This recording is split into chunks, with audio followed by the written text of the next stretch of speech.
नमस्कार, मैं प्रिया तायल। आप देख रहे हैं नेक्स्ट 9 न्यूज नेशन। आज हम जिस मुद्दे पर चर्चा करने वाले हैं वो एक अहम मुद्दा है।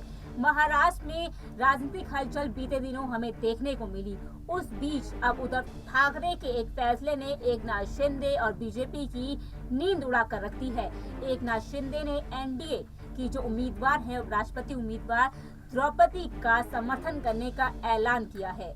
इसके कई मायने निकाले जा रहे हैं। द्रौपदी मुर्मू जो हैं वो एनडीए की समर्थक उम्मीदवार हैं और 18 जुलाई को राष्ट्रपति चुनाव होने जा रहा है।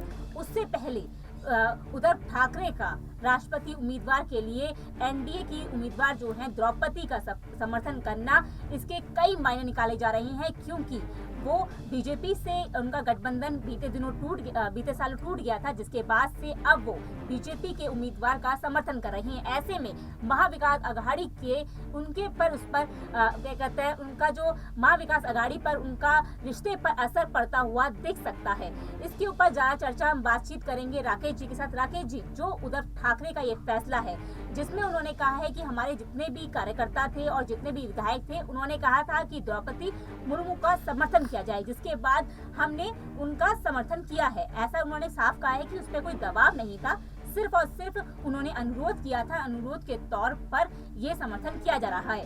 पहली बात, क्या शिवसेना को ये सरकार टूटने के बाद, जो सरकार गिरी है उसके बाद ये समझ में आ गया है कि हिंदुत्व की राजनीति जरूरी है? देखिए, बिल्कुल प्रिया जी, जैसे आपने जिक्र किया कि शिवसेना और उद्धव ठाकरे ने द्रौपदी मुर्मू के समर्थन का ऐलान कर दिया है, तो ये बहुत हद तक हम उसी और जाति शिवसेना को देख रहे हैं कि आज नहीं तो कल मातोश्री के दरवाजे अपने बागी विधायक शिवसेना विधायकों के लिए खुलेंगे। फिर से बीजेपी और शिवसेना, जो 35 साल पुराना गठबंधन हमने देखा 2019 में टूट गया, 2.5 साल की जो सरकार चली महाविकास अघाड़ी की, वो टूट गई। उसके बाद शिवसेना को ये लग रहा है कि जो उनके पुराने साथी थे, जो बाला साहेब ठाकरे की हिंदुत्व की राजनीति थी, उसी पर चलना उनके पार्टी और उनके पार्टी के अस्तित्व और भविष्य, यानी वर्तमान भविष्य, दोनों के लिए बेहतर है। रही बात द्रौपदी मुर्मू को समर्थन करने की, तो आप देखिए 55 में से 39 विधायक एकनाथ शिंदे गुट में हैं। उसके अलावे जो 19 सांसद शिवसेना के हैं, उनमें से 12 सांसदों ने पार्टी आला कमान को, यानी शिवसेना के अध्यक्ष उद्धव ठाकरे और शिवसेना भवन और मातोश्री को कहा है कि हमें दलित की बेटी द्रौपदी मुर्मू को वोट देना चाहिए। कारण ये है कि महाराष्ट्र में भी एक बहुत बड़ी आबादी दलित की आबादी है, जिसके चलते शिवसेना की ये मजबूरी भी बनती जा रही है कि वो द्रौपदी मुर्मू को समर्थन दे। दूसरा कारण ये है कि देखिए, शिवसेना में जहां टूट पड़ी है, 2/3 विधायक पहले जा चुके हैं, अब 2/3 सांसद भी चले गए, और उसके बाद कॉरपोरेटर और संगठन स्तर पर भी जो असंतोष बढ़ता दिख रहा है, उसको भी कहीं ना कहीं शांत करने की ये एक पहल की तरफ पहला कदम है। तो ये देखने को मिल सकता है कि कहीं मातोश्री में वापस से मातोश्री के भीतर पुराने जो बागी विधायक हैं वो देखे जा सकते हैं। एकनाथ शिंदे, आदित्य ठाकरे और उद्धव ठाकरे की बीच वाली कुर्सी पे बैठे देखे जा सकते हैं, और ये तमाम तरीके से जो रूठे हुए लोग हैं और सांसदों में अब कोई नई फूट ना पड़े, इसको रोकने की एक कवायद के रूप में भी है। यानी कि देखिए, एक बात और कही जा रही है राकेश जी की संजय राउत ने जो कहा था, वो कहा था कि यशवंत सिन्हा को, जो कि विपक्ष के उम्मीदवार हैं, उनका समर्थन किया जाए, क्योंकि एनएसपी और कांग्रेस उनका ही समर्थन कर रही है। लेकिन उद्धव ठाकरे ने सांसदों की बात मानी, संजय राउत की बात को इग्नोर किया है। यानी कि जो जितने भी सांसदों की बात मानने का, क्योंकि बीते दिनों जो बैठक हुई थी उसमें से 19 में से सिर्फ 11 विधायक वहां मौजूद थे। करीबन 7 से 8 विधायक वहां मौजूद नहीं थे।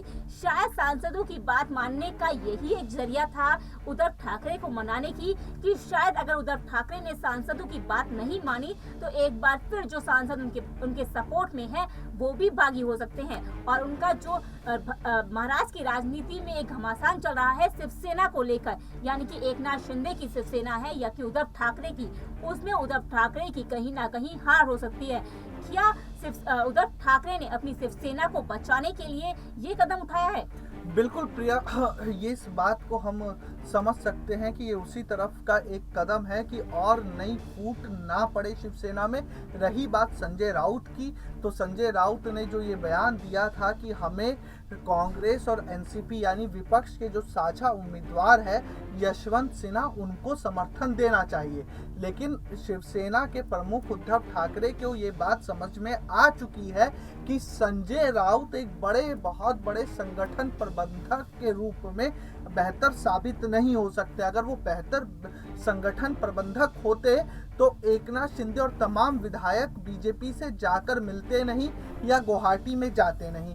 दूसरी बात, जब ये पूरी सियासी उठापटक का दौर चल रहा था महाराष्ट्र की राजनीति में, उस समय भी संजय राउत के बयानों पर सफाई देते नजर आए थे उद्धव ठाकरे गुट के विधायक और नेता। तो शिवसेना प्रमुख को ये बात समझ में आ गई है कि संजय राउत बहुत बड़े प्रबंधक है नहीं, प्रबंधक होते तो फूट पड़ती नहीं। और अब उद्धव ठाकरे ने कहा था कि मैं एमएलसी और मुख्यमंत्री पद दोनों छोड़ रहा हूं, अब मैं शिवसेना भवन में रहूंगा, वहां बैठूंगा। तो कहीं ना कहीं उद्धव ठाकरे का ये मंतव्य था कि अब वो संगठन पर ध्यान दे जैसा बाला साहेब करते थे। और उसी तरफ ये कदम है कि संजय राउत की बातों को और संजय राउत की सलाह को दरकिनार करते हुए उद्धव ठाकरे ने अपनी विवेकशीलता का प्रयोग करते हुए और पार्टी हित को देखते हुए और पार्टी में नई फूट ना पड़े उसको देखते हुए फैसला किया है कि द्रौपदी मुर्मू का राष्ट्रपति चुनाव में समर्थन किया जाए। 18 जुलाई को देश में राष्ट्रपति चुनाव होने वाले हैं। उद्धव ठाकरे का जो ये कदम है, ये फैसला है, कितना महाराष्ट्र की राजनीति में खासकर शिवसेना के लिए कितना समर्थक और कितना अच्छा रहेगा, ये तो आने वाला वक्त ही बताएगा। फिलहाल हमारे इस खास एपिसोड में इतना ही। देश और दुनिया की बाकी बड़ी खबर देखने के लिए जुड़े रहिए नेक्स्ट 9 न्यूज़ नेशन के साथ।